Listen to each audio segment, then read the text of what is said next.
নমস্কার বন্ধুরা, আমি মধুশ্রী ফ্যাশনে তোমাদের সকলকে জানাই অনেক অনেক স্বাগত। তো আজ আমি তোমাদের সঙ্গে একটি রেডি টু ওয়্যার শাড়ি কিভাবে তোমরা বানাবে, তো তার ডিজাইন তোমাদের সঙ্গে আমি শেয়ার করব। তো ভিডিওটি শেষ পর্যন্ত দেখতে থাকো। তো এই হচ্ছে আমার কাপড়। আমি প্রথমে আঁচল বরাবর ধরে আমি কতটা ঝুল রাখবো, আঁচল রাখবো, সেই অনুযায়ী আমি মাপ নিয়ে নিচ্ছি। এরপর আমি কাপড়টিকে ঘুরিয়ে নাভির সোজা বরাবর আমি নাভির সাইড হলেও হবে, তো সেই অনুযায়ী আমি দাগ দিয়ে নিচ্ছি, যেখানে আমি কুঁচিটা করব তার সাইড অবধি। এরপর আমি পুরো কাপড়টিকে ভাঁজ করে নিচ্ছি আমার লম্বা ঝুলের মাপ নেওয়ার জন্য। তো যার যেরকম ঝুল সেই অনুযায়ী তোমরা মাপ নিয়ে নেবে। যারা হচ্ছে শাড়ি পরতে পারো না বা পরলে অসুবিধা হয়, কুঁচি ধরার সমস্যা থাকে, তো তারা এভাবে রেডি টু ওয়্যার শাড়ি বানিয়ে রেখে দিতে পারো। বা যারা অফিসে কাজ করো, তো তাদের ক্ষেত্রেও খুব সহজেই তোমরা ক্যারি করতে পারবে এভাবে বানিয়ে নিলে। তো আমি এইভাবে আমার ঝুলের মাপ নিয়ে নিলাম। তো আমি ঝুল বরাবর আমি দাগ করে নিচ্ছি। আমার 37 ঝুল রয়েছে, আমি 2 ইঞ্চি এক্সট্রা নিচ্ছি। তো এরপর আমি কেটে নেব। আমি শুধু আ কুঁচি এবং উম কুঁচি থেকে কোমরের কাপড় অবধি আমি কাটছি, কিন্তু আমি আঁচলের পোরশান আমি কাটছি না। তো তোমরা ভিডিওটা ভালো করে দেখলে অবশ্যই বুঝতে পারবে। তো আমি কেটে নিলাম। এরপর আমি আমার কোমরের মাপ নেব। আমার যার যত কোমর হবে তার সঙ্গে তোমরা 10 ইঞ্চি এক্সট্রা রাখবে। তো আমার কোমর রয়েছে 30, আমি তার থেকে 10 ইঞ্চি এক্সট্রা রেখে আমার হবে 40।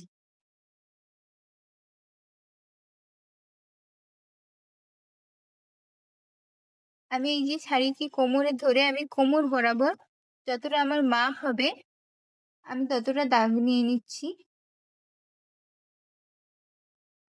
তো এতটা আমি এখান পর্যন্ত আমার কুঁচি হবে না, এমনিই থাকবে কোমরের কাপড়টা। এরপর আমি 11 ইঞ্চি করে মাপ নিয়ে নিচ্ছি, এটি আমার কুঁচি হবে।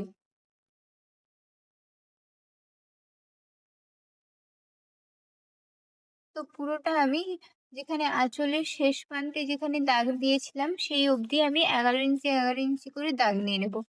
এদিকে বাদবাকি কোমরের পোরশনটা এমনি থাকবে এবং আঁচলের পোরশনটাও এমনি থাকবে। মাঝের অংশটুকু আমি এভাবে 11 ইঞ্চি করে মাপ নিয়ে নিচ্ছি।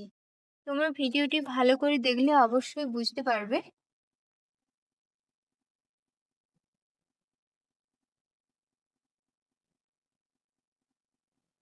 পুরো কাপড়টিতে আমি এভাবে কোমরের কুচির জন্য আমি দাগ করে নিলাম। এরপর আমি ছোট ছোট করে কাট লাগিয়ে নিচ্ছি। এরপর আমি কাঠ বরাবর কাঠ ধরে এভাবে মিলিয়ে নেব এবং মাঝখানে একটি কুঁচি মতো হবে। তো এইভাবেই তোমরা কুঁচি করবে। দেখতেই পাচ্ছ আমি দুটো কাঠ একসঙ্গে মিলিয়ে নিয়েছি, তো আমার একটি কুঁচি চলে এসছে। তো এইভাবেই কুঁচিটা তৈরি করতে হবে। এরপর দ্বিতীয় কাঠকেও আমি এভাবে টেনে কুচি নিয়ে নিচ্ছি। তো পুরো কাপড়টিকে এভাবে সুন্দর করে ভাঁজ করতে হবে। কুঁচি করার সময় এটা একটু কষ্টকর, কিন্তু তবুও আস্তে আস্তে করে ধরে পিন লাগিয়ে এবং অবশ্যই আয়রন করবে। আয়রন করলে কাপড় ভাঁজ থাকবে আর কাপড় সরে যাওয়ার সম্ভাবনা থাকবে না। এই কুঁচি করার সময় দুদিক সমান রেখে কুঁচি করবে। আর প্রতিটা কুঁচি সমান করে করবে। এই 11 ইঞ্চি মাপ নিয়েছেও মাঝখান থেকে মুড়লে অবশ্যই সমান হবে। তো এভাবে সুন্দরভাবে ফিনিশিং এর সাথে কাজটা করতে হবে। তো এভাবে আমি পুরো কাপড়টিতে আয়রন করে নেব, পুরো কুঁচির পোরশনটা, যাতে কুঁচিটা ভালোভাবে বসে থাকে। তো দেখতেই পাচ্ছ আমি এভাবে কুঁচি বরাবর সমস্তটাই করে নিচ্ছি। খুব ধৈর্য ধরে কুঁচি করতে হবে। নাহলে কুঁচি সরে যাওয়ার সম্ভাবনা থাকবে বা কাপড় নিচে ভাঁজ হয়ে ভাঁজ ভাঁজ থেকে যাওয়ার সম্ভাবনা থাকবে। তো এভাবে সুন্দর করে ধরে ধরে কুচিটা করতে হবে।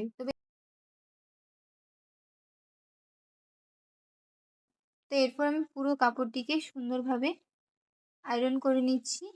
দিয়ে আমি পিন লাগিয়ে নিলাম। এরপর আমি আঁচলের পোরশনটাকে এভাবে ভাঁজ করে ঢুকিয়ে নেব। যেমনটা তোমরা ভিডিওতে দেখছো ঠিক একইভাবে করবে। তো আমি এক্সট্রা করে উম আর হচ্ছে পেটিকোট যাতে করতে না হয় তার জন্য আমি শাড়িতেই পেটিকোট লাগিয়ে নিচ্ছি। তো তার জন্য আমি ২ মিটার কাপড় নিয়েছি। আমি হচ্ছে যেহেতু এটা আমার সিল্ক শাড়ি তো আমি সিল্কেরই আস্তরটা নিয়েছি। তো আমি নিচটা আমি ঝুল বরাবর মুড়ে নিচ্ছি। আমার শাড়ির যতটা ঝুল পেটিকোট তার থেকে কম ঝুলে তোমরা যারা ক্যারি করো জানো। তো সেইভাবেই করতে হবে। তো আমি হচ্ছে এক্সট্রা করে আমি আর আ কুচি করলাম না। তো আমি এভাবে মাপ ধরে আমি টেকিন লাগিয়ে নিচ্ছি। যাতে এটি সায়ার মতো দেখতে লাগে। তো পুরোটাই আমি এভাবে টেকিন লাগিয়ে নিয়েছি। টেকিন লাগিয়ে আমি মাপটিকে করেছি যাতে আমার আ কাপড়ের কোমর থেকে কুচির আ শেষ প্রান্ত অবধি হয় সেই অনুযায়ী আমি মাপ নিয়ে পেটিকোটটি রেডি করে নিয়েছি। তো ২ মিটার আমার অনেকটাই কাপড় আমি তাতে ওই কারণেই আমি মাঝে টেকিন লাগিয়ে নিলাম।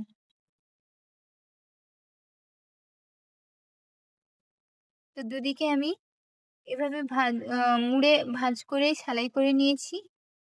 এরপর আমি কাপড়ের সঙ্গে এটা অ্যাটাচ করব। তার আগে আমি মেপে নিচ্ছি যে আমার ৪০ আমি কোমর রেখেছিলাম, সেই অনুযায়ী আমি সায়াটাও আমার ৪০ই হবে।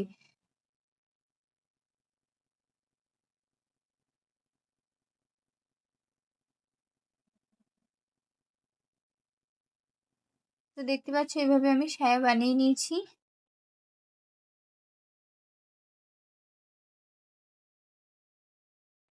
এরপর আমি কাপড়ের ওপর এটিকে বসিয়ে সেলাই করে নেব। তো আমার এখানেও আমার ৪১ হয়েছে। তার আগে আমি বেল্টের জন্য আমি ৪ ইঞ্চির একটি কাপড় নিয়েছি। কাপড়টি লম্বায় নিয়েছি আমি ৪৭ ইঞ্চি। আমার কোমর ৪০। আ কিন্তু আমি এক্সট্রা আমি ৭ ইঞ্চি এক্সট্রা নিয়েছি। এইভাবে আমি ৪৭ ইঞ্চি করে কেটে নিয়েছি। এরপর আমি কুঁচিটি ধরে সেলাই করে নেব যাতে কুঁচিটা সরে না যায়।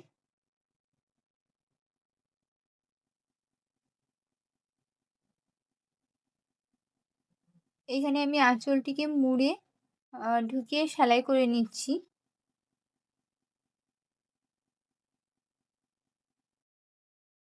এটা আমি বড়দের জন্য দেখাচ্ছি। তোমরা যদি কেউ ছোট বা তোমরা আমাকে কমেন্টে তোমাদের বয়স বা হাইট কত দেখাবে আমি ছোট বাচ্চাদের জন্য আমি রেডি টু ওয়্যার শাড়ি কিভাবে বানাতে হয় তার ভিডিও খুব তাড়াতাড়িই নিয়ে আসবো। তো যারা দেখতে চাও তারা অবশ্যই আমাকে কমেন্ট করবে। তো এরপর আমি ছায়াটি লাগিয়ে নিচ্ছি। আমি কুচির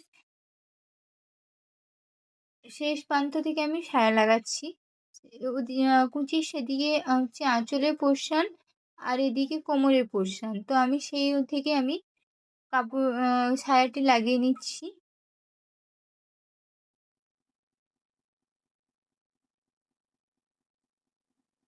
ভিডিওতে তো সব বলে বোঝানো সম্ভব হয় না। তো তোমরা ভিডিওটি ভালো করে দেখবে। অবশ্যই তোমরা বুঝতে পারবে।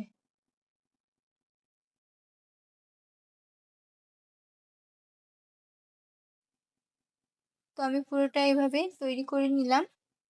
সায়া লাগিয়ে নিয়েছি। এরপর আমি বেল্ট তৈরি করব।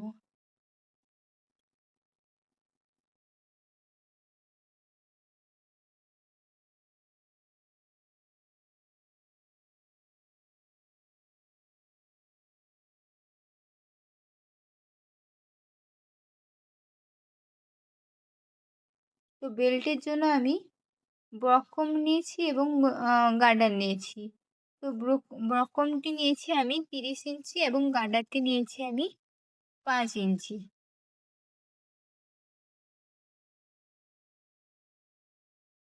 গার্ডারটি আমি মাঝখানে অ্যাটাচ করে নিচ্ছি দুটো বক্রমের মাঝে। ওটা আমার পিছনের দিকে থাকবে।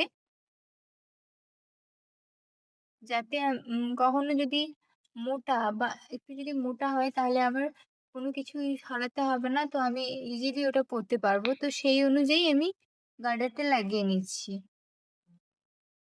আর গার্ডারটা না থাকলে তাহলে আমাকে আ ঘাট যে ঘাট লাগানো হয় sari ready to wear sari, সে ঘাটকে আমাকে সরাতে হবে।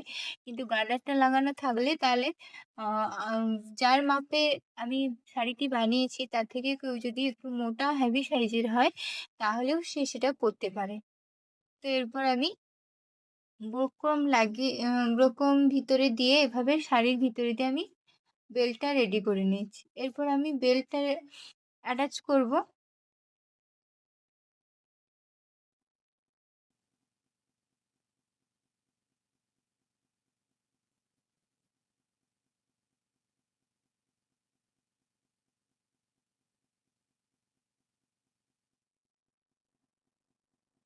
বেল্টটা আমি শাড়ির সোজা দিকে রেখেছি। আ তো তোমরা এভাবে সোজা দিকে রেখে ভিতর দিকে ঘুরিয়ে নেবে।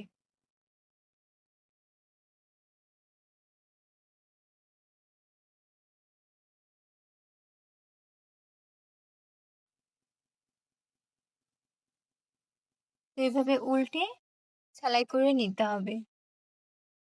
এই সেলাইয়ের আগে তোমরা লকগুলো লাগিয়ে নেবে। যদি কেউ হুক করতে চাও হুক লাগিয়ে নিতে পারো। না হলে রেডি টু ওয়্যার শাড়ির লক দোকানে, যেকোনো টেলারিং দোকানে বা গেলে তোমরা জিজ্ঞাসা করলে দিয়ে দেবে তারা।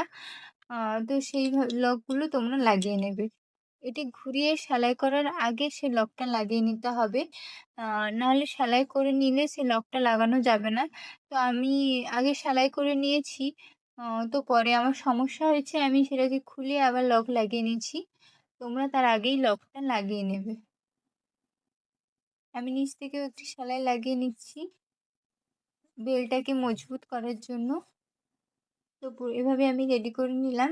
এরপর আমি লক লাগিয়ে নিয়েছি। লকের ডিজাইনটি ভিডিওটা করতে ভুলে গেছি, ওই কারণে আমি দেখালাম না। এই হচ্ছে আমার শাড়ির ফাইনাল লুক। দেখতেই পাচ্ছ খুব সহজেই আমি পরে নিচ্ছি। তো এভাবে ঘুরিয়ে আমি শাড়িটি পরে নিলাম। এই হচ্ছে আমার রেডি টু ওয়্যার এর ফাইনাল লুক। ভিডিওটি এই পর্যন্ত। দেখা হচ্ছে নেক্সট ভিডিওতে অন্য কোনো নতুন ভিডিও নিয়ে। রাধে রাধে।